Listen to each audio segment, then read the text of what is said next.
Town එකේ vision කෑකට ගියා නම් ඉවරයිනේ. විෂන් කෑ විශ්වාසනීය දැක්ම.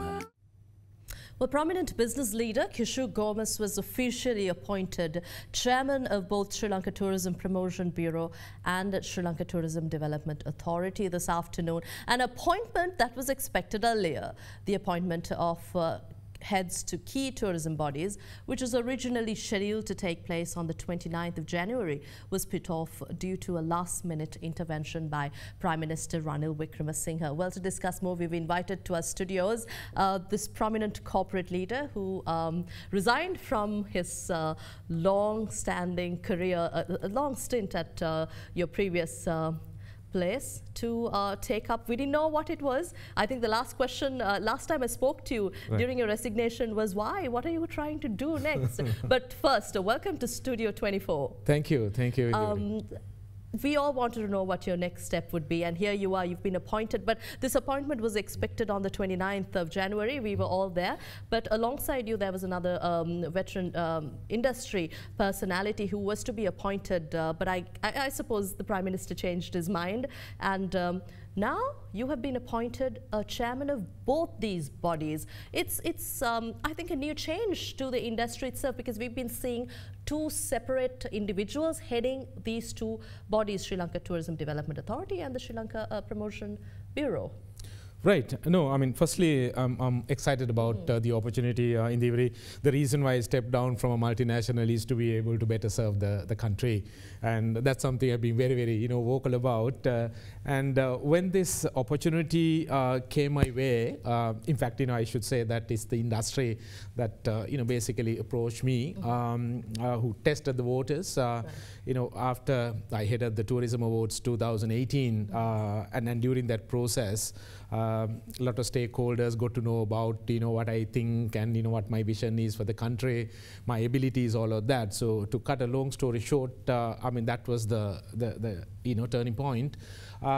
So few big hoteliers approached me and wanted me to seriously consider this opportunity. So initially, I had no rational reason to accept the position, given my background and what I've been doing for the past 3 decades. But then I gave it some serious thought. I just looked at myself and asked myself as to what I want to achieve in life. And I think I've shared this before as well. It's not for me anymore. It's for my country and for my own people. So when I looked at the value of the opportunity from an economic standpoint and a social standpoint, I thought, wow, this is the opportunity where I can use all the experience and skills I've gained over the years to convert that into commercial, real commercial value for the country. Right. So obviously, with that little discussion I've been having with the industry stakeholders, ministry obviously, contacted me, and then I had a few rounds of, discussions with them. And then, once everything was, very clearly understood, I had no hesitation in accepting this challenge, because I know for sure that I'll be able to sort of do a very good job in order to take tourism to the next level in the Right. I think your previous company, you were there for some 18 years as the CEO, and then 3 decades, if I'm not mistaken, is. Well, 2 decades at Chevron, and with the previous employer, another 11 years. And from a less known entity, you've turned around that into a household name. Sure. But are we to expect this from Sri Lanka Tourism? Of course, that's your vision. But Sri Lanka Tourism has constantly been marred by a lot of controversy, not in terms of politics, but because we've been changing our policy constantly. We have been changing our taglines at a certain point, and then our policy direction in terms of how we market Sri Lanka to the rest of the world. But now it all falls under your purview. Sure. Oh, well, I mean, you talked about a few issues, and the ride has been, not very smooth. It has been kind of turbulent. But having said that, tourism has progressed, from 500 tourists in 2009 to 2.3 million tourists in 2018. But the growth has been on a lower base, so therefore we have no reason as a country to be happy with 2.3 million. I guess the potential is enormous, it's huge. So that's what we should be focusing on. So my, we would be to forget about all the bad things that have happened in the past, be it regulatory things, policy matters, whatever, and look forward. So for me to be able to deliver results, I mean, that should be one thing that should happen, properly and acutely, and that's everyone coming together, sharing one vision, and working on one set of strategies. Will that be possible? I think it is possible.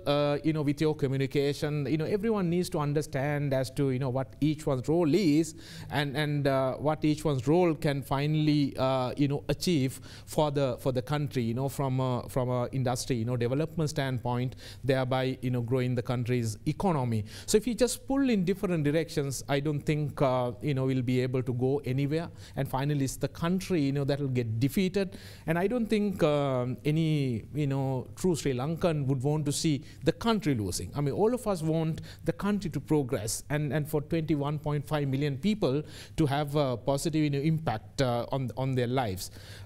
So if you well communicate it in the hearts and minds of all stakeholders, which I'm very, very keen to do, right, I think we should be able to drive it through. Finally, you were speaking about a strategy, bringing everyone together. What is your strategy? What will you bring out in order to bring this industry together? Because we're talking about the SME sector that is involved, also an informal sector, right, that the ministry has constantly attempted to bring in to the formal sector. Then again, we're talking about high-end tourists, right, and our destinations that do not have proper facilities to date, and then marketing and a proper marketing campaign.